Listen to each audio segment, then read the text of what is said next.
Yes, once again, Garold Hamilton here. Going live, talking about some issues that's been on my mind. Kind of waiting on a few folks to sign on, but this is my fifth edition of Ghetto Youth Bible. A lot of people have been, sending me several messages to express their gratitude and me, sharing, some of my thoughts and some of my experience, with my friends. But there's something that I've been debating on, and there are several words, that have multiple meaning in the English language. We can name a few: nails, pool, mine, season, like you season something and it's a season for everything. Novel, many things. But one of the word that's very striking and very deep to where we are as a society, and it's not only Jamaica, but like everywhere. And as African American, as black people, I'm not, not to say as Caribbean people, as black folks, you know, what we're lacking. The word that I'm searching for is value. Value has two meanings, and one of the meaning is the estimate of monetary worth. Another meaning is consider someone or something of monetary value. It's talking about as a verb is the consider something that's worth something, or something that's intrinsic to you, that you will basically that would establish your integrity. As a noun, it's to regard something held in in a high place, or something of importance, or just principles. Principle are standards. So it's two different meaning. One is a verb and as a noun, but both basically share something that's very deep, to the understanding of where we are today as a society. So I'm gonna, so I asked somebody, what's the difference between value and values? And that's something that as you grow up, you learn. One, when we are growing up, and as ghetto folks, or folks, from a poorer background, we're taught to go to church every Sunday regardless. Dress up in your best outfit every Sunday. I used to go to the Methodist church. Every Sunday, regardless of if your parents go to church or not. Go to the church, you listen, you learn. Basically, that's your faith. That's your establishment of your faith, establishment of your beliefs. And basically, that's how that's what determine your integrity, your self-worth, that determine your faith, which is extremely important. Well, the situation is that many young people out there nowadays don't have any values. I know that going to church, from first day going to Sunday school, that's where most of my faith came from, most of my beliefs, most of my self-worth, most of how basically I approach everyday situation. In that, you pray, you pray not only when you need something, you pray, every day. You pray on a daily basis, because sometimes you have to ask for divine intervention. You have to be thankful for everything also, which is extremely important. The situation is that the kids them nowadays don't pray. They don't go to church. We used to go to school, and school, church was a very, was a good part of school as well. And not only to say church, but faith and teachings of principles, integrity occurs at school also. Your teacher will teach you. You have to be disciplined in a certain way. You have to respect your elder. These are principles that's based on your experience and based on how you shape someone.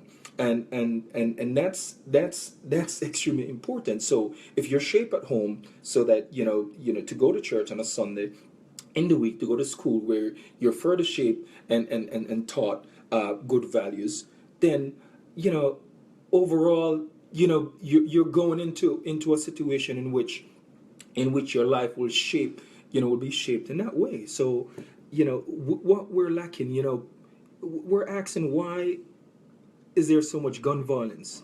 Why is there's so much glorification of the wrong value? So it's the value of money that's the problem. So people are concentrating on the wrong value. So the value of money is what people are concentrating on, and the lack of values, that's the problem. So, you know, people, you know, choose their role model of somebody who's, you know, making millions and this and that, maybe in the wrong way or right way, but basically they are concentrating on the wrong traits.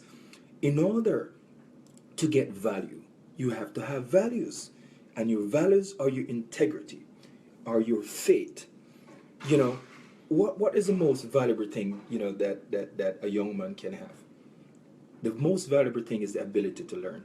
A lot of people would say, oh yeah, money, this and that. Is the ability to learn. But as you grow up, what do you value? And what do you value that give you the edge over your competition, or over your friends, or over your, you know, your co-worker? Your intelligence, which come from your education. So getting a college degree, it's important. You know, if you don't get it, that's fine. That still doesn't set you, you know, that still doesn't mean you can't be successful. But the next thing is decision making. If you're a good decision maker, that can be an asset, you know, to anything that you do. Whether it's entrepreneurship, whether it's basically, you know, trying to you know, to start a new career, it's to start a new job, start your own business. That's extremely important also. Contacts. It's funny that people don't understand that contacts is extremely important. It's who you know. Sometimes it's who you know that will get you ahead. And, you know, it's funny that I'm in a world in which I'm doing business development. I'm going out there and getting work, you know, for my company. And, you know, they term me as the non-traditional engineer, because I'm not supposed to be good at talking to people, interacting with folks, and having people winning your attention and willing to work with you. That's about networking. That's what you learn when you go to a football field and you talk to folks. When you go in the community and you interact with your friends, interact with all the folks, you get in that comfort level. It might look it might look like useless maybe to even your parents at that point. But what they don't understand is that that's building you for a future of networking, which is a great part of entrepreneurship. So, you know, there's you know, so there again we talk about values, and one of the another value is, you know, that I talk about is integrity. That's where you get from you going to church, from you go to school and stuff. That's where you get it. You know, kids are glorifying, you know, gun, and talking about. I'm gonna digress a little bit. I'm reading stories that, you know, on Facebook, and this guy came and say, you know, in the community, Jamaica and stuff, and say, why, you know, boy, we shouldn't be rich, because if we never rich, we would not kill off each other like that. And you know, it's something that's bothering me, the word rich, because we're using the word rich in the wrong context. Because none of you guys are rich. I am not rich. The word that basically we should be worrying about is wealth. I'm not being rich. You know what I mean? White people talk about wealth. Black people talk about being rich. Listen, my friend Jamila has some t-shirt that's called Black Wealth Matter. We need to start talking about wealth as black folks. And what does that mean? You have to basically define your value system. So you value faith, you value integrity, you value education, you value thoughts, you value networking, you value entrepreneurship, and you value yourself. You have to be your own CEO for your life. And that's what the value system is about. And that's how I basically, That's how I frame my life, that I'm going to be the CEO. So I'm going to be in charge of my decision making, in charge of my networking, in charge of my integrity, in charge of my education. Take charge. That's what you need to do. When you wake up in the morning, decide what is important to you. Define, when you define it, you define how, frame it, how you're going to get it done. As I talk about, ticking the boxes and your roadmap, I'm talking about the values at this point. I'm gonna go on and talk about stuff and everything, but my thing is to define what's important to you, and define how you can be wealthy. I'm not looking to be rich, I'm looking to be wealthy. So therefore we go out and we support, we buy Hennessy every night and drink and support the white corporations. Have you thought about basically putting together, maybe market a liquor company for yourself, instead of actually supporting those folks that don't support black people? Why don't we as a community come together and try do something ourselves, and try buy some alcohol and liquor that we can sell to our black people, and in turns we can turn around and support our own, give scholarships to kids. We can do things like support football program, support our local hospitals, because we're spending thousands of dollars on supporting a white corporation, and that's our problem. None of them support us. I do the Westmoreland under 17 soccer competition. I've been doing for a number of years, and I asked several times for several companies, and I've never gotten a dime from none of the Chinese people that we're spending money with, and none of the companies help. They're not interested in helping you. So you have to create your own wealth, and that's my plan, and that's what I'm going to talk to you about. You maybe in my next I'm not wealthy, so that's the thing about it. I'm not saying that I am, but I've seen black folks that are, and I'm going to live vicariously through them, and I'm going to try to inspire our people to do the same. And I'm talking more to my Caribbean community, Jamaica. I'm talking about my Sav-la-mar folks on a whole. Stop going around saying that you're rich. Rich is not where you want to be. You want to be wealthy so that you can leave something for your kids, and your kids can leave something for your kids. That's what wealth is about. There's a lot of folks in Kingston right now that I can tell you that they're okay because their parents set the standard and set the framework for them. And when they leave college and stuff, they get a house, they get a car, they get everything. What are we doing in the country? I'm not seeing that a whole lot. So that's something that we need to aspire to, and that's something that I think it's important. But what we have to define the right value and stop worrying about values. So we have to define what we want to be, and we have to be the CEO of your own life. And that's the plan. If you join an organization, what do you want to do? You want to be stagnant, or you want to grow? Do you want that's a normal job to be a punch the clock, every day, or you want to be the top? You want to be the president. My aspiration is always to be on top, always to be the best of anything that I do. And many of you folks, and many of you, my friends, know that if I'm playing football, it's the same thing. I want to be the best at playing football. I want to be the most dependable.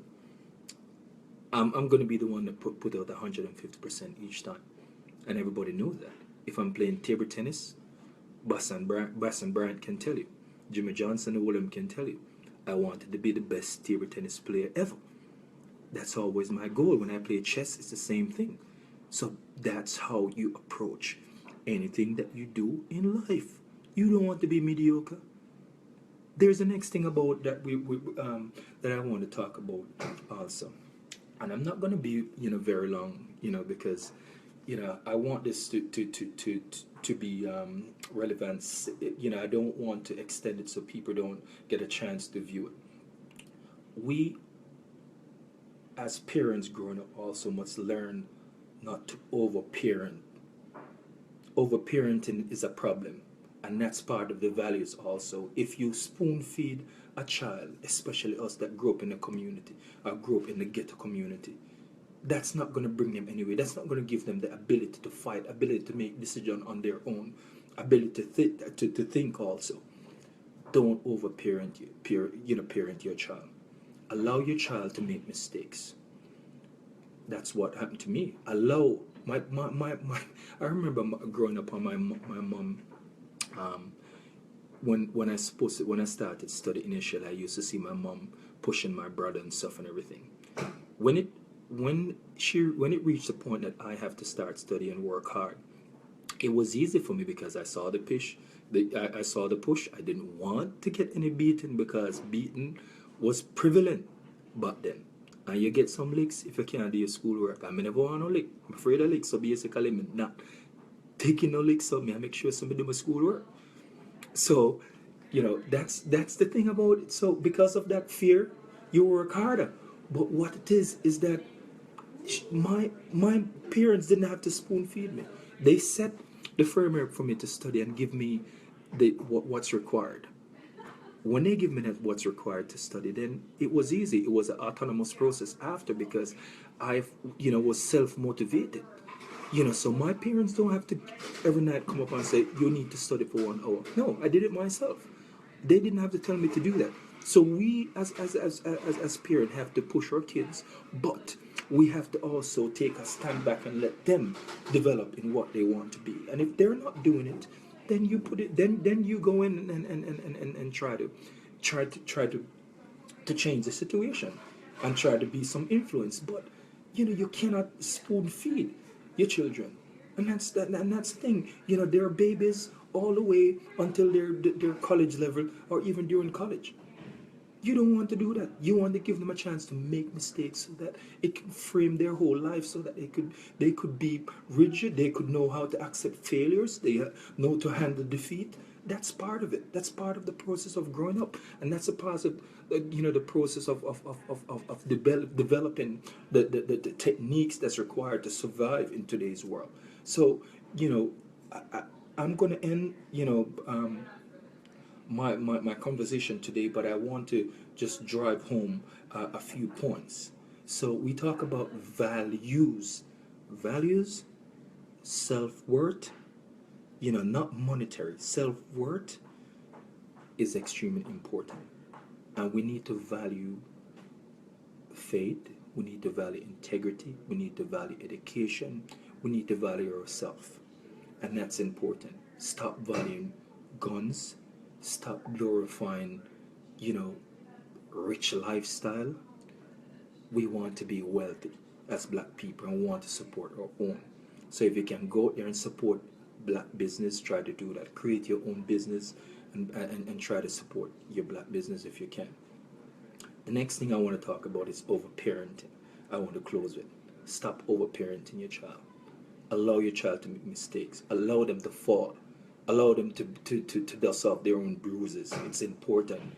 That's an important part of them growing up, and that will make them into the individual that can handle society and don't break easily when there's certain situation that arise, certain tough situation. And the next thing that I want to talk about, it's wealth, black wealth. We need to push ourselves. We need to create that wealth that we can leave that legacy for our kids. That's important. That's what I'm trying to do. Everything that I'm doing, all my investment and stuff and everything, it's not for me. I might die and go on and stuff, but it's for them. And that's the frame of mind that you should have. It's not, yes, you have to enjoy yourself. That's important. You have to have a good life. You have to do what you love. You have to travel. Family is important. But at the end of the day, when you're gone, when you leave that legacy, that's what's important. And part of that legacy is your value system. And if you define your value in the right way, your kids will have the same value. So, I'm going to sign off now, but, it's about having the right values, and don't concentrate on the values of stuff, which is, monetary. All right. So the next time, we'll talk about something that's, some important points. But, I want to say hello to everybody that signed on. Ribs, Antonia Grant, all the way from Iraq, Don from England, Dean, big up. Sydney, how you doing? Dutlin, one thing that I forget also. So as part of your values is your faith. Also, in Dublin, that's why I'm actually mentioning this also. So it's this value system that you did that come about because of your parents' push to get you, faith-based learning, going to church. That's important. Praying, very important part of it. Anything I do in life, prayer is one of the most important part of it. Keep praying, because that's important, and that's part of the value system. That's what you frame your whole value system around. And with that, basically anything is possible. My faith is stronger than anything else, because I can believe that God will, when I pray, He will answer. It's important. I'm not preaching, but it's very important. All right. So, folks, Sharon, how you doing? All right. Talk to you later on.